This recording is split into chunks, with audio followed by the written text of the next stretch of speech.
ये रंग और रूप को लेकर किस तरीके से देखा जाए लॉकडाउन 4 को, क्या हो सकता है और कहां अभी बंदिशें रहेंगी?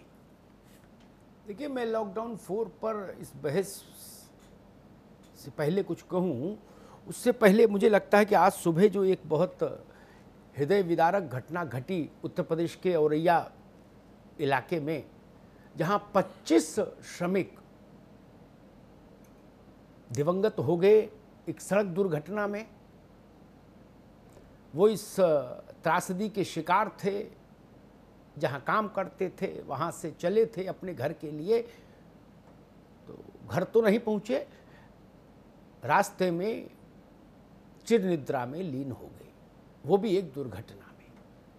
वो दृश्य हमने देखे, वो फुटेज देखे, कहीं रोटी पड़ी, कहीं सत्तू पड़ा, कहीं चप्पल पड़ी, कहीं गमछा पड़ा।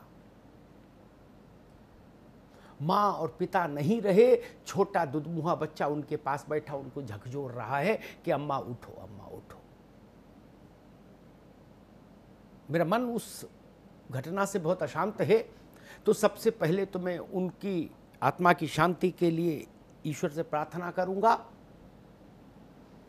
और साथ में एक प्रार्थना ये भी करूंगा कि ऐसा कोई दृश्य अब देश दोबारा न देखे, ऐसी कृपा परमात्मा करे।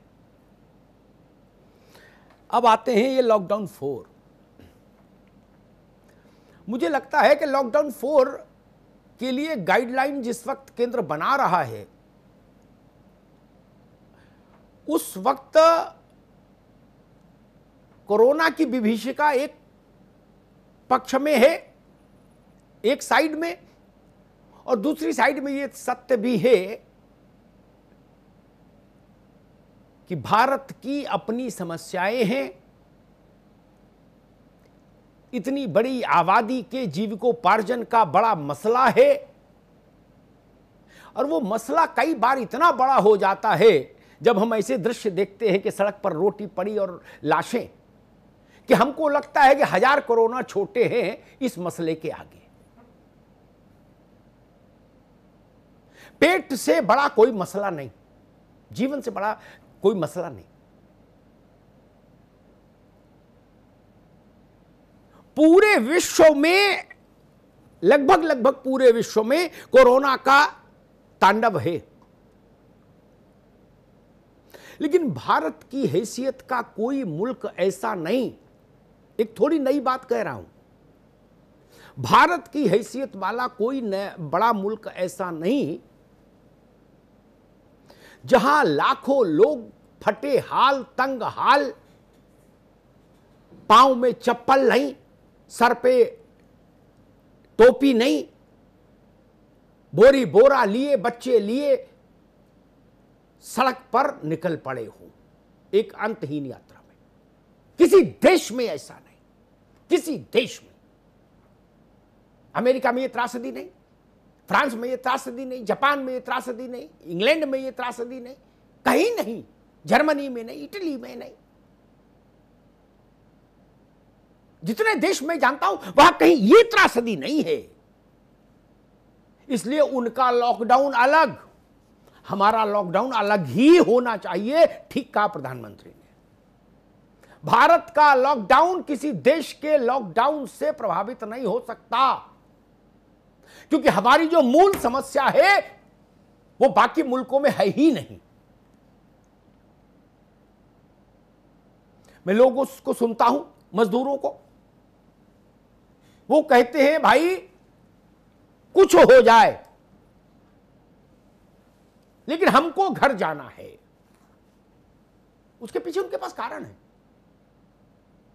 किसी देश की सरकार के सामने यह समस्या नहीं है, यह भारत के सामने है, भारत के राज्यों के सामने है।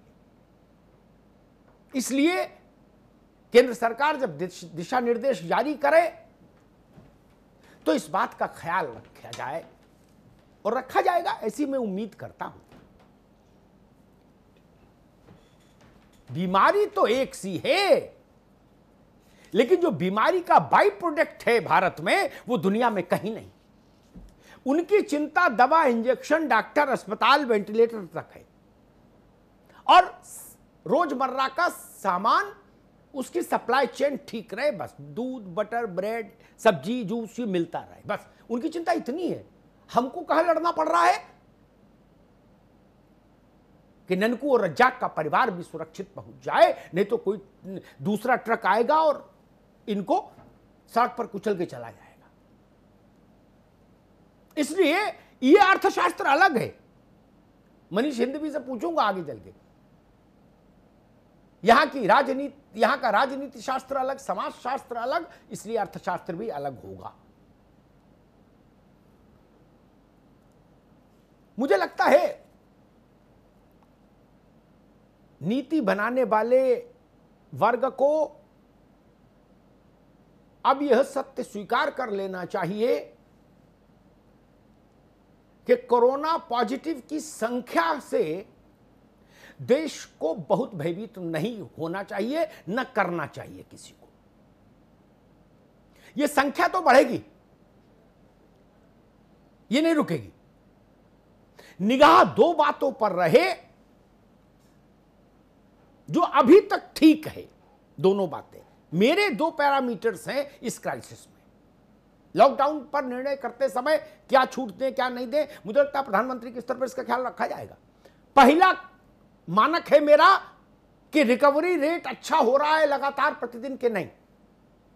थैंक गॉड भारत उस श्रेणी में है, प्रतिदिन रिकवरी रेट इंप्रूव कर रहा है। दूसरा, मृत्यु दर नियंत्रण में है कि नहीं, इसमें भी परमात्मा का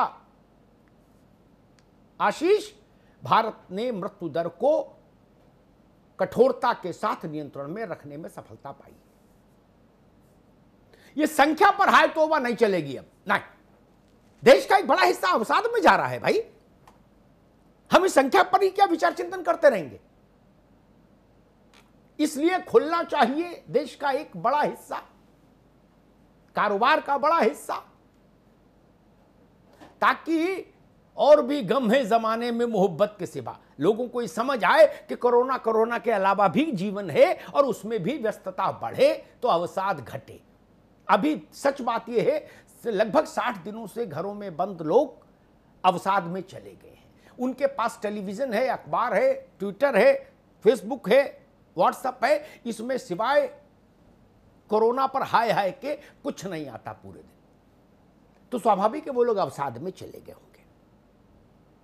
इसलिए मैं मानता हूं कि ये नया रूप और नया कलेवर जब बनाए प्रधानमंत्री जी, तो इस बात का ख्याल रखें कि देश को अवसाद से भी रोकना है।